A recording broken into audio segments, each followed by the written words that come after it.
Giddiness అనేది చాలా common complaint. ఇది బీపీ పెరగడం వల్ల కానీ తగ్గడం వల్ల కానీ 2 కారణాల వల్ల రావచ్చు. ఎస్పెషల్గా సడన్గా బీపీ పెరిగినప్పుడు గిడ్డినెస్ రావచ్చు. ఏ కారణాల వల్ల అయినా బీపీ లో అయినా గిడ్డినెస్ రావచ్చు. అంతేకాకుండా మెడలో ఉండే ఎముకలు అరిగిపోవడం అంటే సర్వైకల్ స్పాండలోసిస్లో కూడా ఆ ఎముకల మధ్యలోంచి వస్తున్న నరాలు కానీ రక్తనాళాలు కానీ బ్లడ్ వెజల్స్ ఒత్తుకోవడం వల్ల కూడా గిడ్డినెస్ రావచ్చు. చాలా కామన్ కాజ్ ఆఫ్ గిడ్డినెస్ ఏంటంటే వెస్టిబులర్ న్యూరైటిస్ ఆర్ న్యూరోనైటిస్ అంటాం. అంటే మనకి చెవులో బ్యాలెన్స్కి సంబంధించి ఒక నరం ఉంటుంది, వెస్టిబులర్ నర్వ్ అంటాం. వైరల్ ఇన్ఫెక్షన్స్లో కామన్గా ఇది ఎఫెక్ట్ అయ్యి దానివల్ల గిడ్డినెస్ వస్తూ ఉంటుంది. అండ్ కోల్డ్ వెదర్కి ఎక్స్పోజ్ అయినప్పుడు కూడా ట్రిగర్ అవుతూ ఉంటుంది. అండ్ పెరాలిసిస్ ఆర్ స్ట్రోక్ అంటాం.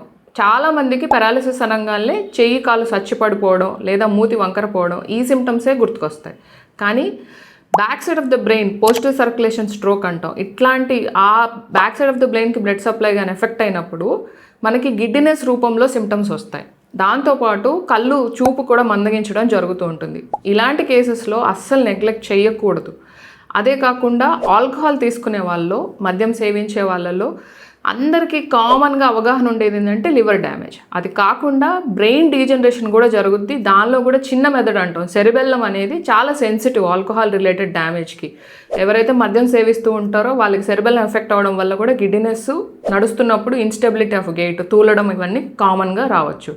గిడ్డినెస్ అనేది చాలా కామన్ కంప్లైంట్ కాబట్టి మినిమం మెజర్స్తో తగ్గట్లేదు అంటే మాత్రం కొన్ని సీరియస్ కాజెస్ కూడా ఉండొచ్చు, స్ట్రోక్ లాంటివి. కాబట్టి నెగ్లెక్ట్ చేయకుండా మినిమం తగ్గకపోతే కొంచెం సేపు చూసిన తర్వాత ప్రొఫెషనల్ హెల్ప్ తీసుకోవడం అనేది చాలా అవసరం. సీరియస్ కాజెస్ ఏమన్నా ఉన్నాయని రూల్ అవుట్ చేసుకోవడానికి, ఎర్లీ యాక్షన్ తీసుకోవడానికి. Share this information with your family and friends. Thank you so much.